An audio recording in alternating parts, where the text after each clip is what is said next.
The story of a nation can often be told through the lives of its leaders. We study their speeches, we study their policies, we study the great historical currents they navigated. Yet, there is another, more personal story that is often overlooked. The story of how they left this world. The final moments of a United States president offer a unique and often poignant lens. A lens through which we view the individual and the era they inhabited. Quiet passings in familiar bedrooms surrounded by family. Sudden, violent moments that tore a hole in the fabric of the nation. These final chapters are as much a part of American history as any treaty signed or battle won. They are tales of medicine. They are tales of grief. They are tales of public mourning. They are tales of private loss. This journey is more than dates and causes. It is an exploration of our shared past. It reminds us of the fragility of life, even for those who hold the highest office.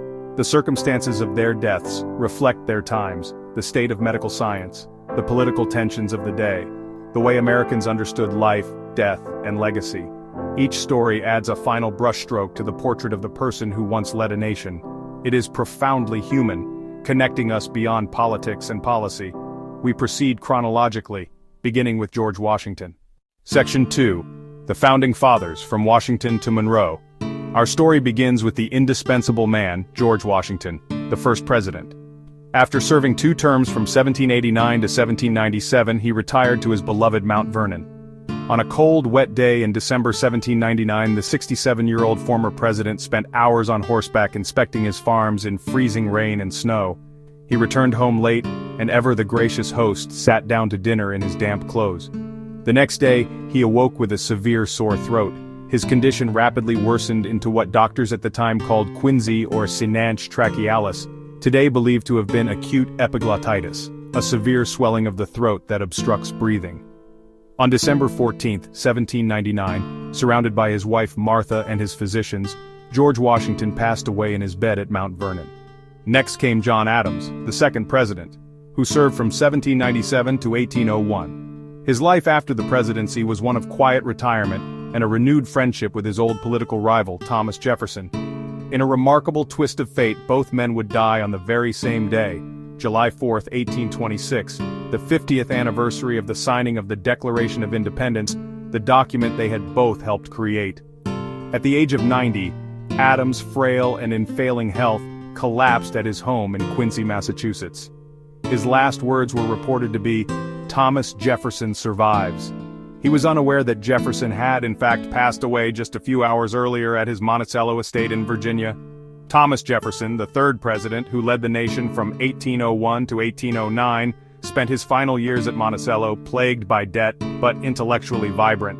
By early 1826, his health was in sharp decline, suffering from a combination of rheumatism, kidney disease, and an enlarged prostate. As the 50th anniversary of independence approached, the 83-year-old Jefferson was determined to see that day. He slipped in and out of consciousness, but on the evening of July 3rd, he awoke to ask his doctor, "Is it the 4th?" He held on through the night and passed away in the early afternoon of July 4th, 1826, just hours before his friend and rival John Adams would follow him. The last of this early Virginia dynasty, James Madison and James Monroe, also lived into old age. Madison, president from 1809 to 1817, was the last of the founding fathers to pass away. He died peacefully at his Montpelier estate on June 28, 1836, at the age of 85 from chronic rheumatism and heart failure. His breakfast was brought to him, but he was unable to swallow. His niece asked him what was the matter, and he simply replied, "Nothing more than a change of mind, my dear," before slumping over. James Monroe, who served from 1817 to 1825, also died on an Independence Day, though not the same one as Adams and Jefferson. He passed away from heart failure and tuberculosis in New York City on July 4, 1831, at the age of 73, making him the third president to die on the nation's birthday. Section 3. An Era of Transition, Adams to Buchanan. The era following the Founding Fathers saw presidents who grappled with a rapidly expanding and increasingly divided nation. John Quincy Adams, the sixth president and son of John Adams, served 1 term from 1825 to 1829. Uniquely, he refused to retire from public life. After his presidency, he was elected to the House of Representatives. There he became a fierce opponent of slavery, earning the nickname Old Man Eloquent. It was on the floor of the House that his life would end. On February 21, 1848, the 80-year-old Adams suffered a massive stroke while at his desk, preparing to address the chamber. He was carried to the Speaker's room in the Capitol building where he lingered for 2 days before passing away on February 23, 1848. His final words were, "This is the last of Earth. I am content." Andrew Jackson, the 7th president and hero of the Battle of New Orleans, served from 1829 to 1837. His life was marked by controversy and iron will. His body bore scars, including 2 bullets from duels that remained lodged for decades. After his presidency, he retired to his home, the Hermitage, near Nashville, Tennessee. He suffered for years from chronic tuberculosis, dropsy, and severe heart failure. Lead poisoning from the bullets likely contributed to his deteriorating health. Surrounded by his family, the 78-year-old Jackson died in his bed on June 8, 1845, offering words of comfort and faith to those gathered. Martin Van Buren, the 8th president, served from 1837 to 1841. He died of bronchial asthma and heart failure at his Lindenwold estate in Kinderhook, New York, on July 24, 1862, at the age of 79. His death occurred in the midst of the Civil War, a conflict he had worked to prevent. William Henry Harrison, the 9th president, in office in 1841, has the unfortunate distinction of the shortest presidency. The 68-year-old caught what was thought to be a cold after delivering a nearly 2-hour-long inaugural address in freezing weather without a coat or gloves. The cold developed into pneumonia and pleurisy, and he died on April 4, 1841, just 31 days into his term, the first president to die in office. The path to the Civil War was paved by the presidencies of John Tyler, James K. Polk, Zachary Taylor, Millard Fillmore, Franklin Pierce, and James Buchanan. Tyler, who served from 1841 to 1845, died of a stroke in 1862. Polk, president from 1845 to 1849, had the shortest retirement, dying of cholera just 103 days after leaving office in 1849. Taylor, who served from 1849 to 1850, became the second president to die in office, succumbing to a severe stomach ailment in 1850. Fillmore, president from 1850 to 1853, died from the effects of a stroke in 1874. Pierce, who served from 1853 to 1857, lived a tragic life and died of cirrhosis of the liver in 1869. Finally, Buchanan, president from 1857 to 1861, who left office on the eve of the Civil War, died of respiratory failure in 1868, his reputation forever tarnished by his failure to prevent the nation's schism. Section 4, Civil War and a Nation's Grief, Lincoln and his Successors. No presidential death has left a deeper scar on the American psyche than that of Abraham Lincoln, the 16th president. After leading the Union to victory in the Civil War, Lincoln sought to bind up the nation's wounds. Just 5 days after General Robert E. Lee's surrender at Appomattox, on the evening of Good Friday, April 14, 1865, the president and his wife, Mary, attended a play at Ford's Theater in Washington, D.C. During the third act, John Wilkes Booth, a well-known actor and Confederate sympathizer, slipped into the presidential box.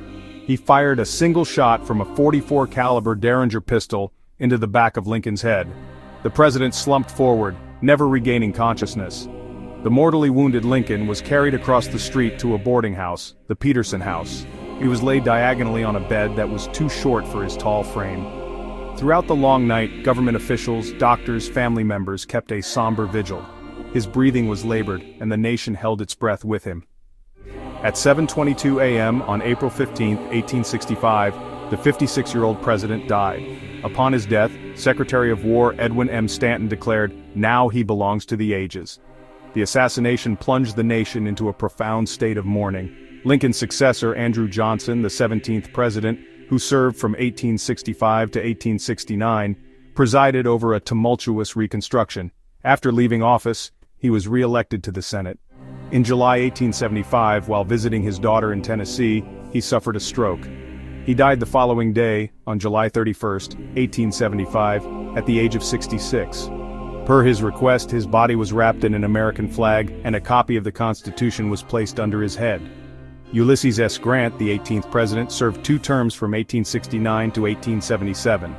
His final years were a race against time. Facing financial ruin and a diagnosis of aggressive throat cancer, he worked feverishly to complete his personal memoirs. He finished the manuscript just days before his death on July 23, 1885, at the age of 63. The era following the war was one of political turmoil and continued healing. Lincoln's assassination was a national trauma, a stark reminder of the deep divisions that still plagued the country. The deaths of his immediate successors, Johnson and Grant, were quieter affairs, but they marked the passing of the generation that had fought and led the nation. The grief for Lincoln was not just for the man, but for the lost promise of a more gentle and forgiving Reconstruction. His death elevated him from a political leader to a national martyr. Ford's Theater and the Peterson House became sacred sites in the landscape of American memory. The latter part of the 19th century, often called the Gilded Age, was a time of industrial growth and political corruption. Rutherford B. Hayes, the 19th president, served from 1877 to 1881. He died of complications from a heart attack in 1893 at his home in Fremont, Ohio. His last words, "I know that I am going where Lucy is." James A. Garfield, the 20th president. 4 months into his presidency, on July 2, 1881, at a Washington railroad station, he was shot twice by Charles Guiteau. One bullet grazed his arm. The other lodged deep in his back, behind his pancreas. For 79 days the nation watched. Numerous doctors tended him. Alexander Graham Bell tried to locate the bullet with a primitive metal detector. Doctors probed the wound with unsterilized fingers and instruments, introducing infection and sepsis. He was moved to the New Jersey seashore to recover. On September 19, 1881, he died from a ruptured splenic artery aneurysm caused by widespread infection. Chester A. Arthur became the 21st president. He served 1881 to 1885. He was a man in poor health, suffering from Bright's disease, kept secret. He did not seek a second term. He died from a massive cerebral hemorrhage on November 18, 1886. Grover Cleveland, the only president to serve 2 non-consecutive terms. He served 1885 to 1889 and 1893 to 1897. He died of a heart attack on June 24, 1908, at his home in Princeton, New Jersey. His last words, "I have tried so hard to do right." Benjamin Harrison, the 23rd president. He served 1889 to 1893. He died from pneumonia in 1901. William McKinley, the 25th president, led the nation from 1897 to 1901. At the Pan American Exposition in Buffalo on September 6, 1901, he was shot twice by Leon Czolgosz. One bullet was found and extracted. The other could not be located. He initially seemed to recover, but gangrene developed along the bullet's path.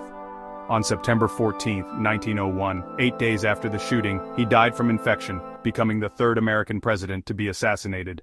The assassination of William McKinley thrust his vice president, the dynamic Theodore Roosevelt, into the presidency. After serving from 1901 to 1909, he embarked on adventures including a perilous Amazon expedition. A leg injury on that trip became infected and plagued him for years. On the night of January 5, 1919, he went to bed at Sagamore Hill in Oyster Bay. In the early morning of January 6, the 60-year-old died peacefully in his sleep from a blood clot that traveled to his lungs. His son Archie telegraphed the siblings, "The old lion is dead." Roosevelt's hand-picked successor, William Howard Taft, served 1909-1913. He is the only person to serve as President and Chief Justice. In 1921 he was appointed Chief Justice, his lifelong dream. He resigned in February 1930 due to failing health. He suffered from heart disease, high blood pressure, and inflammation of the bladder. Taft died at home in Washington, D.C. on March 8, 1930, aged 72. He was the first president buried at Arlington National Cemetery. Woodrow Wilson, who led the nation through World War I, 1913-1921, suffered a severe health crisis in office.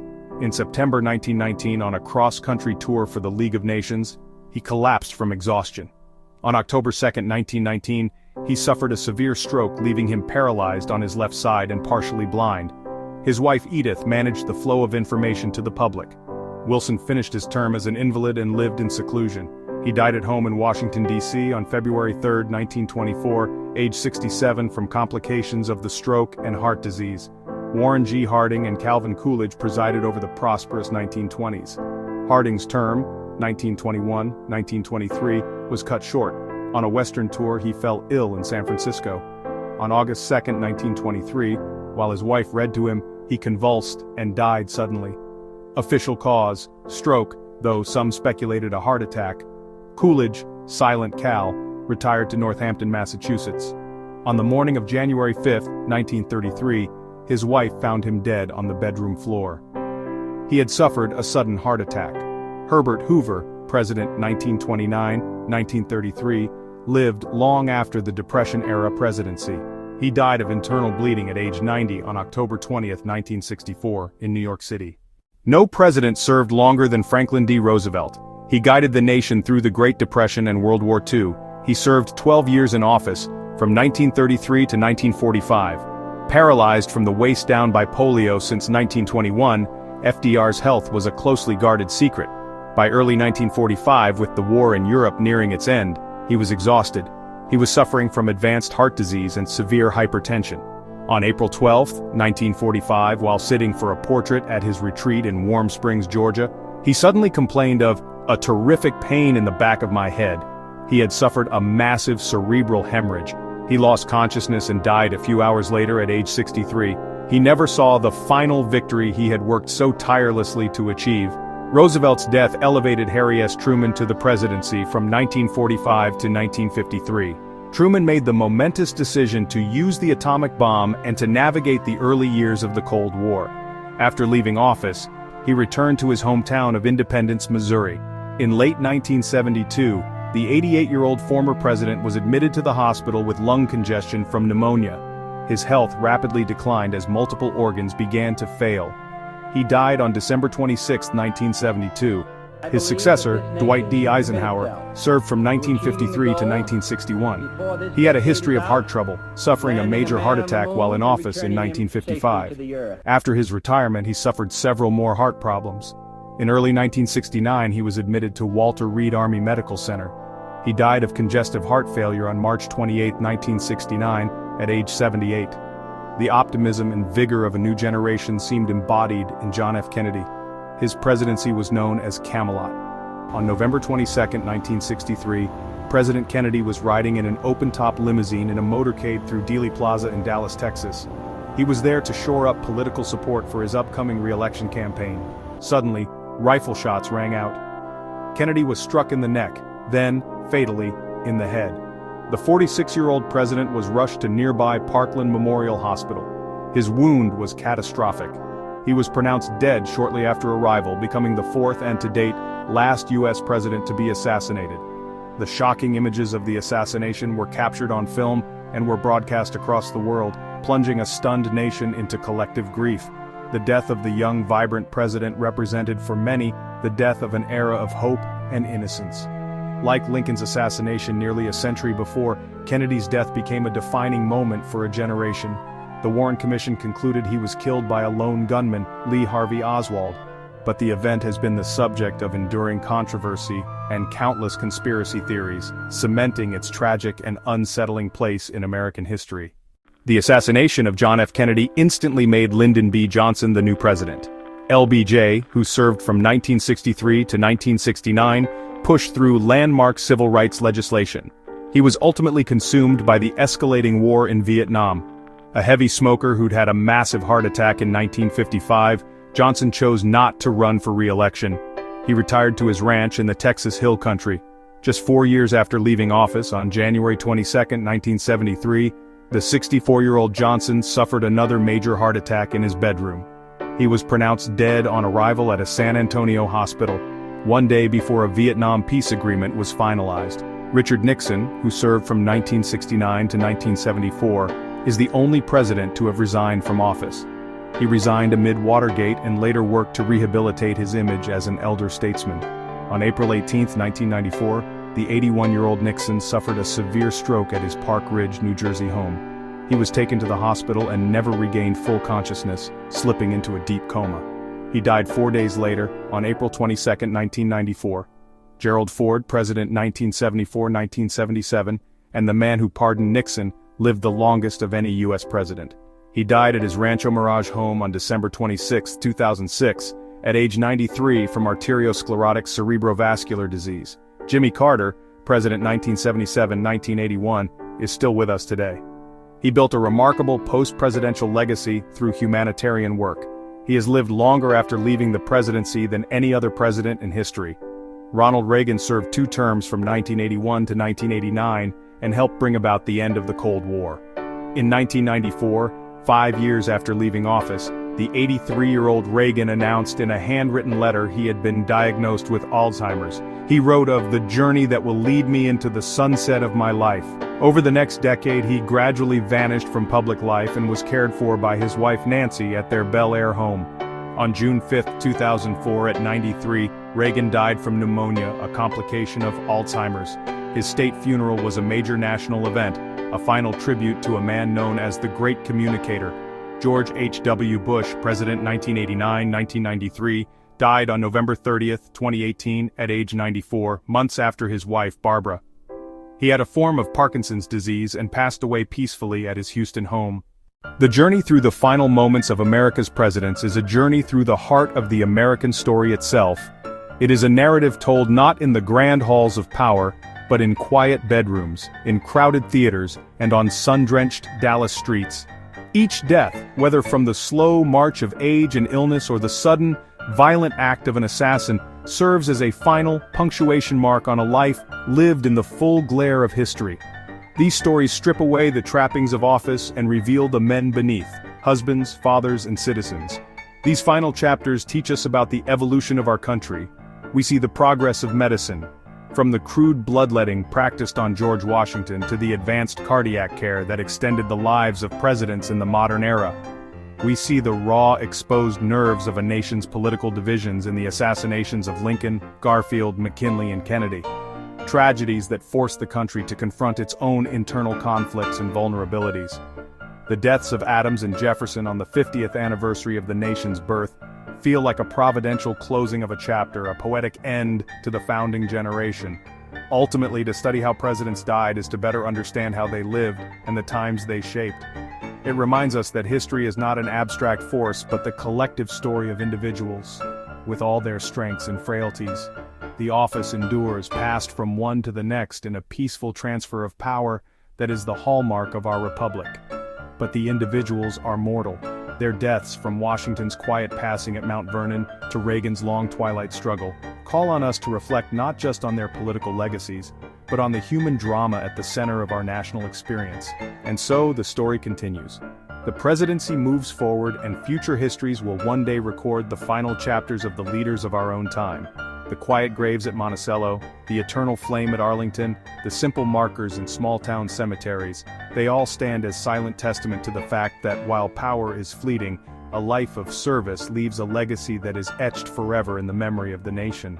These are not merely endings, they are the moments when a president's story passes from the present tense into the permanent narrative of American history.